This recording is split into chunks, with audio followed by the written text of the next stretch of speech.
E continuando as avaliações, trago hoje para vocês ele, o novo JAC EJ S4, o SUV 100% elétrico da marca e que roda até 420 km com uma carga de bateria. Quer saber tudo sobre ele? Então fica aqui até o final do vídeo.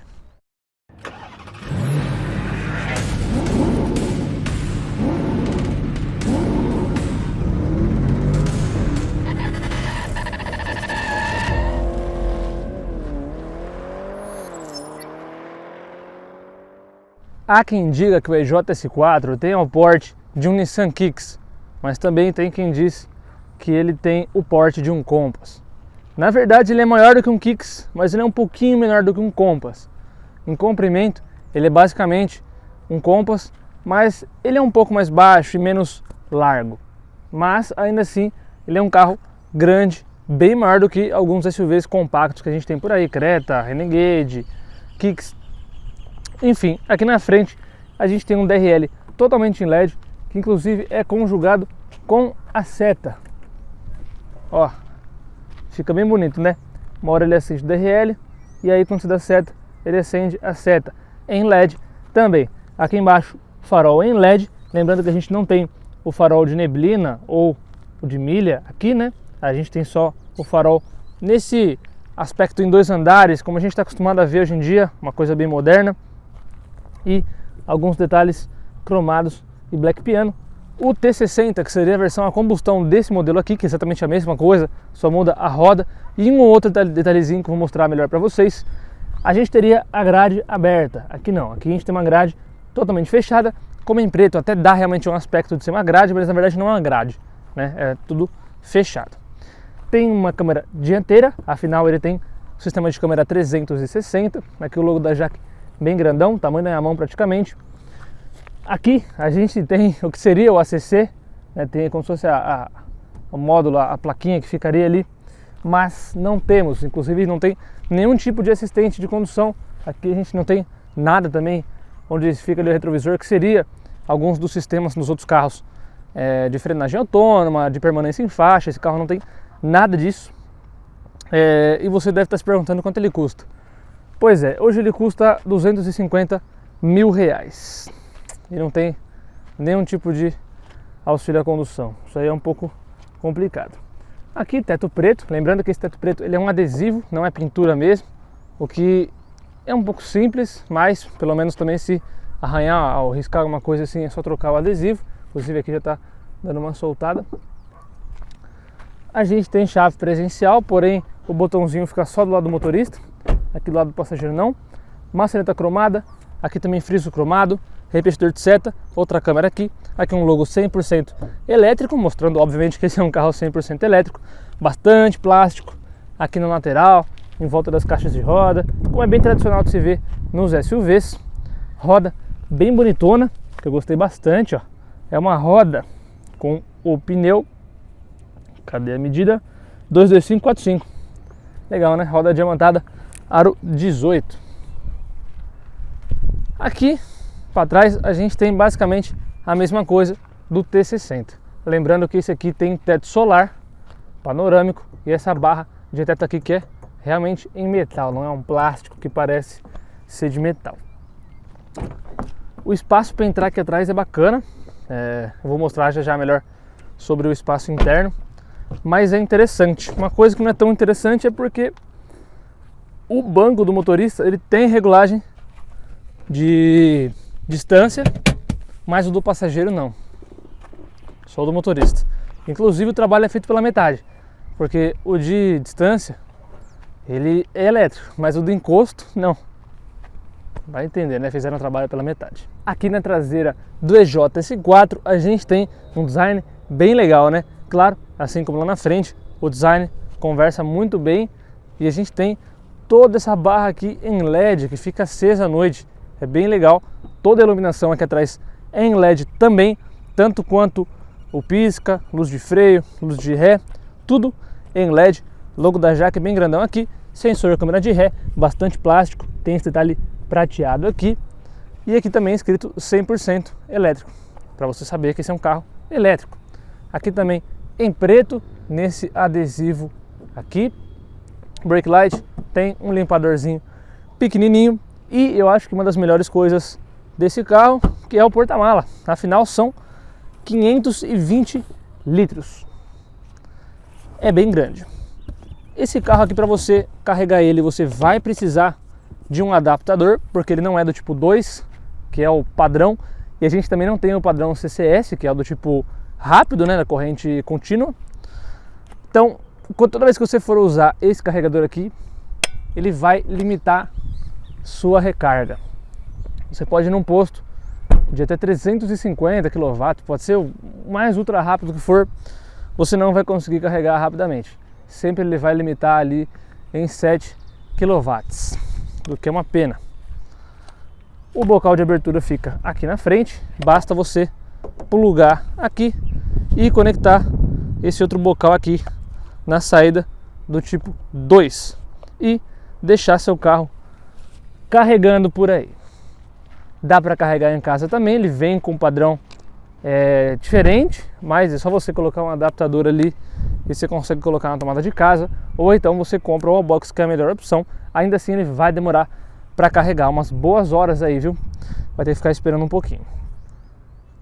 E vale lembrar que o EJS4 tem um motor que rende até 150 cavalos e 34,7 kg de torque, levando esse grandão aqui de 1.690 kg da imobilidade ao 100 por hora em apenas 7,5 segundos. É um SUV bem rápido, vocês não acham? Aqui é como é a disposição no cofre do motor. Lembrando que as baterias ficam situadas embaixo no assoalho do carro. Aqui, ó, não tem nenhuma manta, claro, elétrico. Seria mais por uma questão térmica, não acústica. E apenas varetinha. Podia ter pelo preço do carro, né? Lembrando que a bateria tem 55 kWh e é possível rodar até 420 km. A gente sabe que na prática é sempre diferente do que o que a montadora diz, isso para todos os carros elétricos praticamente, mas eu achei esse carro aqui razoavelmente econômico. Eu não fiz de 100 a 10% de bateria, eu fui recarregando ali sempre que chegava aos 50, mas se fosse fazer uma conta mais ou menos de quanto eu cheguei nos 50 e fosse dobrar, para fazer a conta de que seria 100%, eu conseguiria sim rodar aproximadamente uns 390, 400 quilômetros, isso andando em ciclo misto, pegando um pouquinho de estrada e 90%, 80%, vamos dizer assim, de cidade. Então é uma autonomia boa, se você for parar para pensar que são só 55 kWh de bateria, coisa que alguns carros têm e rodam 300, né? O Volvo roda 420 km, só que a bateria dele são mais de 70 kW, porém tudo bem, lá são 400, mais de 400, são 408 cavalos se eu não me engano, aqui são 150, mas ainda assim esse carro tem um desempenho bem impressionante para um SUV do tamanho que ele é, com o peso que ele tem. Já aqui no banco de trás do Jaque EJS4 a gente tem um espaço muito bom, olha só, eu consigo esticar minha perna aqui praticamente, mais de 2 palmos aqui, lembrando que eu tenho 1,78 m e o banco da frente está ajustado para a minha pessoa dirigir. Aqui ó, o acabamento é bem simples, no geral o acabamento desse carro é bem simples, eu acho que poderia ser um pouquinho mais refinado, tudo plástico, só aqui que tem um corinho, com essa costura e esse detalhe aqui num tom meio cobre, mas pelo menos não tem nenhum parafuso aparecendo, o vidro elétrico com toque, aqui tem um grande porta-garrafas e aqui um espacinho para você colocar algum outro objeto. Como eu falei, a abertura aqui da porta é boa, então é um ponto positivo do carro. O túnel central é quase inexistente, o assoalho ele é um pouco para cima, porém esse carro aqui ele compensa no banco ser elevado um pouco aqui na região da perna, então eu não fico com a minha perna tanto assim com esse espaço igual seria em alguns outros carros, consigo apoiá-la tranquilamente. Porém eu acho que o banco poderia ser um pouquinho maior, né, um pouquinho mais comprido, porque aqui ó fica faltando. Mas beleza, aqui banco em couro com essas costuras também, um desenho bonito, tem o apoio de braço aqui no meio com essas abinhas aqui de borracha para segurar seu copo, o acabamento é bacana também, apoio de cabeça para os 3 ocupantes, cinto também para os 3 e Isofix. Aqui atrás também tem os bolsões de revistas para os 2 lados, tem aqui atrás 2 USBs interessante. Todo mundo aqui quase carrega o celular. E saída de ar-condicionado aqui para trás também. Ou seja, de conforto, quem vem aqui atrás tá bem, né? Iluminação também aqui. E a alça PQP com o ganchinho aqui para cabide. Interessante também. Lembrando que esse carro também, ele aparentemente é bem seguro, ó. Tem airbag até aqui atrás. Airbag de cortina aqui atrás, na coluna B. Além do duplo frontal e o airbag lateral. Ou seja, em relação à segurança, esse carro aqui mandou muito bem. Ó, para vocês verem como eu fico aqui no meio, ó, dá para ir tranquilinho. É um carro bem espaçoso, sim. Agora, aqui na frente, a gente tem basicamente a mesma coisa que no T60. Então, pisando no freio, apertando aqui o botão, pronto, ele vai fazer esse plim, significa que o carro está pronto. Volante elétrico, é o mesmo volante que é usado no T60 e na linha Jaque no geral. Parte de volume aqui, computador de bordo, e aqui piloto automático. A tela é digital, a gente consegue mexer aqui e mudar o desenho dela. Tá batendo um reflexo, pois é, ela é nesse tom de vidro, não tem um fosco, né? Então ela reflete bastante. Que nem agora, eu mesmo estou enxergando isso bem mal, né? Não são só vocês que estão enxergando meio mal, não. Aqui a gente tem farol automático, porém não tem retrovisor, ó. Limpador de para-brisa automático, mas tem intermitente variável. Falando em retrovisor, não é fotocromático e aqui a gente não tem aviso de ponto cego. O aviso de ponto cego dele, na verdade, é uma câmera que fica situada aqui na lateral e que é ao vivo, né? Então, ó, viramos aqui o volante, a gente vê que ela acionou. Para dar ré também funciona, inclusive a resolução é muito boa, é incrível como um carro chinês, vamos dizer assim, tem uma resolução tão boa, né? Eles estão melhorando bastante, viu? Esse preconceito contra carro chinês aí hoje em dia é bobagem. É bobagem. A gente sabe que eles evoluíram bastante. São carros bem mais tecnológicos. Claro que são carros com foco diferente, né? Esse carro aqui vem importado, então ele não é um carro feito no público brasileiro, como alguns outros carros são. Então algumas coisinhas, vai ter um outro detalhezinho que a gente vai falar, pô, mas isso aqui não é legal. Mas é porque foi feito para o mercado de lá, né? Mas eu gostei bastante dessa resolução. Os outros carros da Jaque que eu tinha testado não tinham uma resolução bacana. Por isso que eu quero dizer como carro chinês, comparando aos outros Jaques. Porque os Caoa Chery também estão mandando muito bem, viu? Aqui, ó, tudo acolchoado, porém o resto do painel todo em plástico. Eu acho que merecia muito ter um soft touch. Aqui, sim, tem mais um corinho, com esse detalhe combinando com essa cor. O acabamento aqui na frente é o mesmo lá de trás. Tudo plástico aqui em cima. E couro nessa região aqui. Aqui onde você puxa também não tem nada macio, é plástico, mas é um plástico um pouquinho mais refinado.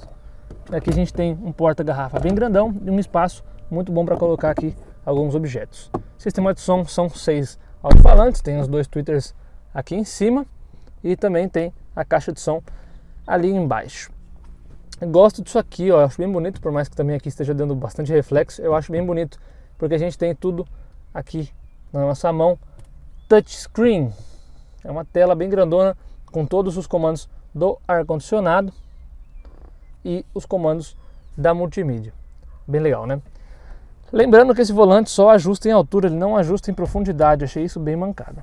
Aqui, como eu falei, o banco elétrico, ele tem ajuste de altura, porém, aqui para você mexer no encosto, essa alavanca manual, ou seja, fizeram um trabalho pela metade. Aqui a gente tem no console um revestimento em couro, bem legal isso aqui, dá um refino a mais no carro. Poderia, né, ter colocado um couro aqui nesse resto do painel também, ficaria bem melhor. Aqui na porta também. Afinal, 250 mil reais num carro, para ter esse acabamento aqui, né? A não ser que seja uma caminhonete, que é tradicional de ter plástico, eu acho que é um pouquinho difícil de aceitar. Aqui a gente tem esse tapetinho de borracha. Poderia ter um carregador por indução aqui. Muita gente me perguntou se aqui não era um carregador por indução, e não é. Inclusive, aqui, ó, Embaixo a gente não tem nada, tapetinho tira para você poder limpar. Só uma saída USB no tipo tradicional e uma tomada 12 volts. Aqui o câmbio, que é nesse estilo aqui que lembra um pouco os carros da Ford ou Land Rover também. Que tudo black piano com esse detalhe prateado, bonito. A gente tem auto hold, o freio de estacionamento que é eletrônico, a chave do carro é essa, me lembra um pouco da Hyundai. E aqui 2 porta-copos também com um tapetinho de borracha. Bom que quando eu coloco aqui a chave ela não fica balançando e fazendo um monte de barulho. Aqui tem um espaço considerável também, tem álcool gel aqui e tapetinho de borracha, mas isso aqui não corre no trilho, ele é fixo. Mas olha, é bem acolchoado, bem macio. Os comandos do vidro ficam, do teto solar ficam aqui em cima. Então a gente pode abrir, fechar, mexer aqui na cortina. Olha ele aberto inteiro, como fica. Bem legal, né? E também tem a função de só um toque, é automático, não precisa ficar com o dedo aqui. A iluminação aqui, ó, é amarela, tem aqui porta-óculos. Aqui tem espelhinho, mas não tem iluminação. E infelizmente para o passageiro também não. Para o motorista tá uma coisa, né? Mas podia ter. Podia muito bem ter. E aqui para você ligar as duas e ligar ou desligar a função de acender as luzes quando abre a porta do carro. A multimídia é bem simples, ela tem uma tradução um pouco ruim, então tá aqui, ó, Bluetooth não é ligado, né? Então a gente coloca aqui nas configurações do carro, por exemplo, vai aparecer banco aquecido do comotorista, ou seja, não é passageiro, né? É comotorista. Mas legal, a gente tem banco, aquecimento de banco, né, para os dois. Interruptor de som reverso, que é o sensor de estacionamento. Então, dar ré não é dar ré, né? É reverso. É um pouco estranho. A assistência que não tem assento. Ou configurações, é escrito configurações do carro. A tradução não ficou muito boa, mas lembrando que esse carro aqui é um dos primeiros. Ele é, de certo modo, um protótipo, vamos dizer assim. É um carro de lançamento. Então, talvez, se você comprar um desse hoje, não venha dessa forma. Mas o maior ponto positivo do carro, de qualquer forma, é ainda assim a autonomia. É um carro confortável, o banco ele tem um conforto bacana. A posição ao guiar não é das mais agradáveis, né? É um SUV, então não dá para esperar nenhuma esportividade ou uma posição muito empolgante, mas dá para dirigir tranquilo aí por algumas horinhas. Aqui a gente mexe nos retrovisores externos e aqui a altura do facho do farol, que é de LED, é ali para você abrir o capô do carro. Legal, né? Agora bora lá dar um rolezinho para mostrar um pouquinho mais na prática para você sobre o Jaque EJS4. Vamos lá. É isso aí, galera, bora aí trocar uma ideia a bordo do EJS4 nesse trânsito de São Paulo. Quem é daqui sabe o quão ruim é pegar a marginal em dia de chuva, em quase horário de pico, tudo travado. E eu acho que esse, na verdade, é o melhor cenário para um carro elétrico, porque é justamente para isso que ele foi feito. Não vou dizer para trânsito, né? Falar para trânsito, mas assim, para um clima urbano, região urbana, e para lugares que sejam cheios, vamos dizer, né? A gente sabe que o carro elétrico ele não gasta tanta bateria no trânsito quanto seria o combustível de um carro normal, e na estrada, por exemplo, gastaria menos como um carro tradicional, é ao contrário, né? Então ele é feito para isso aqui, anda e para, anda e para, anda e para. Dessa forma ele gasta menos do que numa rodovia, por exemplo. Então se você quer um carro elétrico para viajar, aí você tem um certo problema. Eu já falei muitas vezes sobre carros elétricos aqui no canal, tem um vídeo só sobre carro elétrico, se vale a pena ou não. Então o assunto agora, na verdade, nem é exatamente sobre carro elétrico, é sobre esse modelo aqui em específico, que é o Jaque EJS4, o modelo SUV, o maior SUV da marca hoje elétrico, e que é um produto que tem relativo bom custo-benefício. Por quê? Ele custa o mesmo preço de todos os outros elétricos que são hatches compactos, vamos dizer assim. Alguns compactos um pouco mais premium, mas ali ainda assim são compactos. Então a gente tem um carro bem maior, bem mais espaçoso e de certa forma até que bem equipado. Então, por exemplo, esse carro aqui é mais barato do que o Leaf, mais barato do que o 208 elétrico, mais barato do que o Zoe. Ele só vai ser mais caro mesmo que o próprio coleguinha de marca, o EJS1, Kwid e Cherry Car, mas esses são carros tão pequenos que praticamente cabem dentro de um desses. Tô brincando, tô exagerando um pouco, mas são carros bem menores que esse aqui, com certeza. Então, se você for parar pra pensar que você consegue pagar esse preço num carro grande até, é de certa forma vantajoso. Mas, ainda assim, pagar 250 mil reais num carro desse aqui é bastante dinheiro. Isso porque ele tem tamanho de SUV médio, mas ele, na sua essência, é um SUV compacto, né? Muito plástico, não tem muito refinamento o carro, né? É um carro simples, vamos dizer assim. Não leva isso como uma coisa ruim, mas ele é simples. Ele não tem muito luxo, não tem muita coisa não. Vamos lá, os pontos positivos. De certa forma é a autonomia. A gente consegue rodar 420 km nele, na prática uns 400.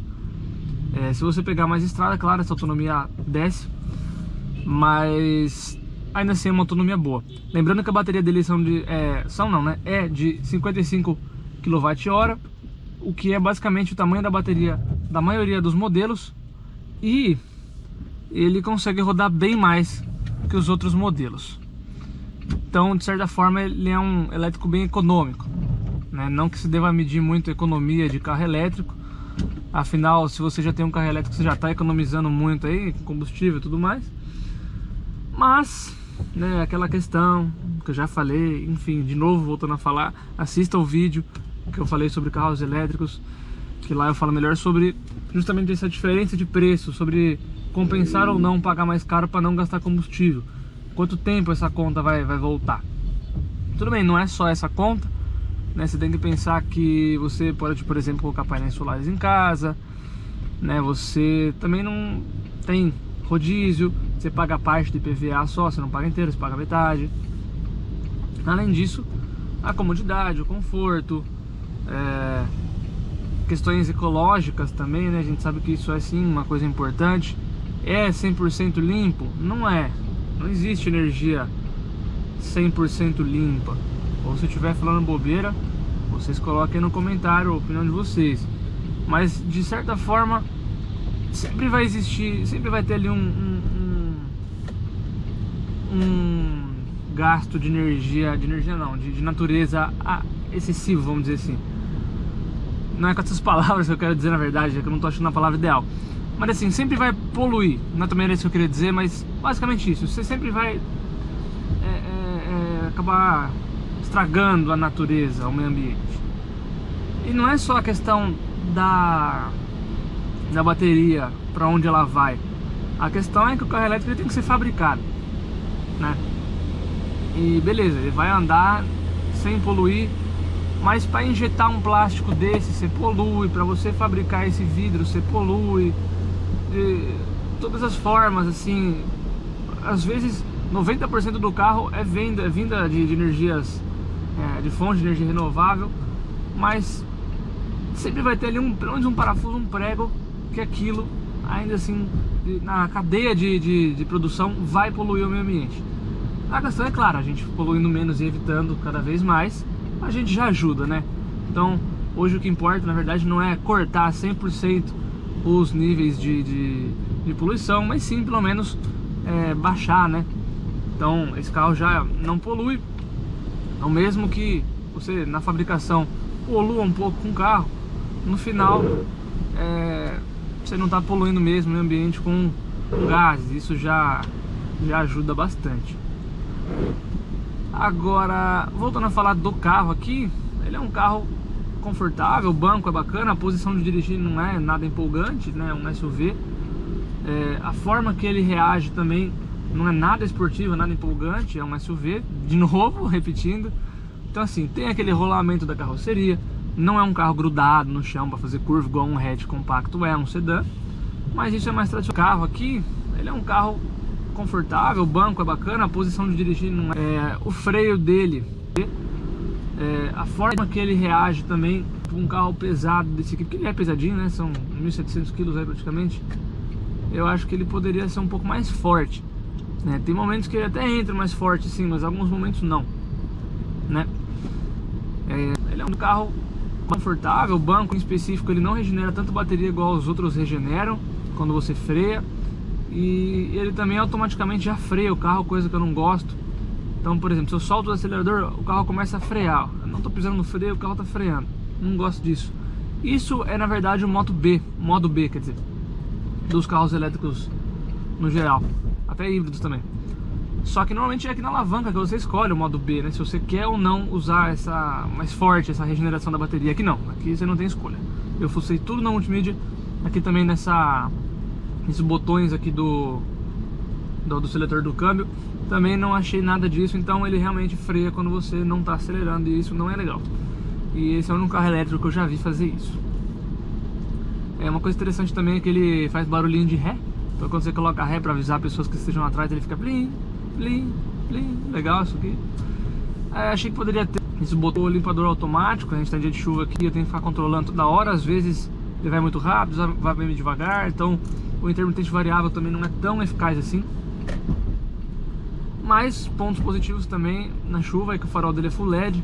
Então dá uma iluminada legal quando tá mais escuro. Agora tá claro ainda, né? São 3h30 da tarde.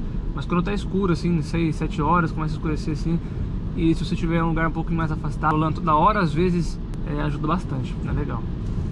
Ele tem pelo menos o piloto automático, mas poderia ter o piloto automático adaptativo. Lembrando que o Peugeot 208, por esse preço, você consegue levar um acabamento um pouco mais refinado.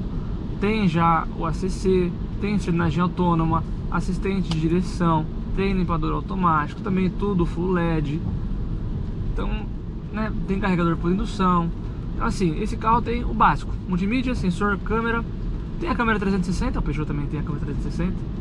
Por esse preço já não é uma coisa tão diferente assim. E basicamente isso. Não vou falar trave elétrica, vidro elétrico, retrovisor elétrico, porque isso, pelo amor de Deus, se não fosse, né? Mas também, pelo menos a gente tem itens bacanas como teto solar, né? Tem a câmera 360, o farol full LED. O som dele é bacaninha. Eu gostei do som dele, não é ruim não.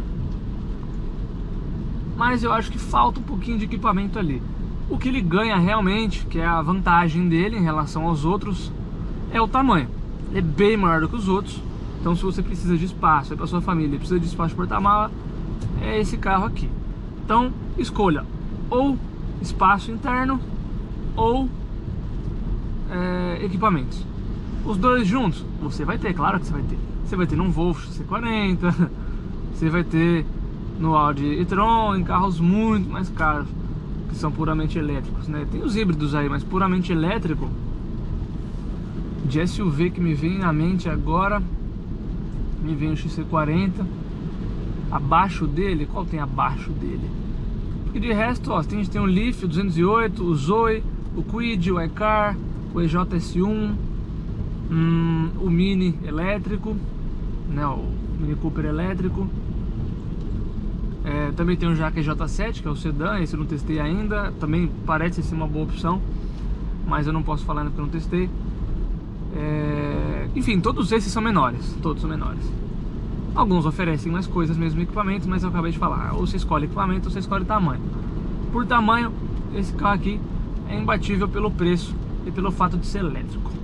A recarga não é tão rápida assim, porque ela limita um pouquinho, porque o tipo do padrão não é igual o europeu, o tipo 2 ou o CCS, que é o de carga rápida que a gente tem aqui no Brasil. E na maioria esmagadora dos carros, nesse caso aqui a gente tem um padrão chinês e tem que usar o adaptador. E o adaptador, ele limita a carga sempre que você carregar, mesmo que em um carregador ultra rápido, ele vai limitar a carga. Mas você deixando de noite em casa, enquanto você estiver dormindo, dá pra você carregar bem.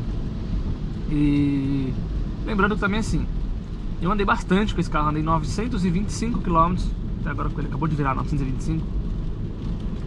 Então eu usei várias recargas, né? Não esperei também chegar de 0 a 10, 20%, eu sempre fui carregando ali quando chegava nos 50. Mas um usuário normal aí de um carro, um cliente normal, ele vai usar uma bateria por semana, pelo menos, se não até mais. Então, considerando isso, é bem tranquila a recarga, você não vai ter que ficar esperando assim também, tranquilo. A não ser que você vai fazer uma viagem, aí fazer uma viagem com esse carro aqui, aí é complicado. Porque nos postos de recarga, você recarregar na carga lenta para viajar, você não consegue fazer uma carga rápida, outra rápida, aí esquece. Ou seja, esse é um grande carro urbano. Grande que eu digo porque ele não é tão pequeno ao ponto de ser fácil de estacionar nas vagas. Não é que é difícil também, não é grande como o Mazda W4, mas assim, não é igual um Kwid, por exemplo, né, que é facinho de estacionar, um pouquinho mais difícil. Então ele é um carro urbano para quem precisa de espaço porta-malas. Basicamente é isso. Entenda o foco do carro. Não julguemos ele. Ele é um grande carro para andar na cidade. E para isso ele é bom. Ele é bom, cumpre o papel bem. Olha, um Prius novo, é muito difícil de ver o Prius nesse último facelift. Enfim, é um carro feito para quem precisa disso. Se você precisa disso, então faça um test drive no carro, teste ele e coloque aí embaixo nos comentários se você já viu na rua, se você gosta do carro, já conheceu o carro, teria um ou não. Vou deixando vocês por aqui. Um abraço, espero vocês até um próximo vídeo. Não esquece de dar o like também e de se inscrever. E é isso aí, galera. Até a próxima. Abraços!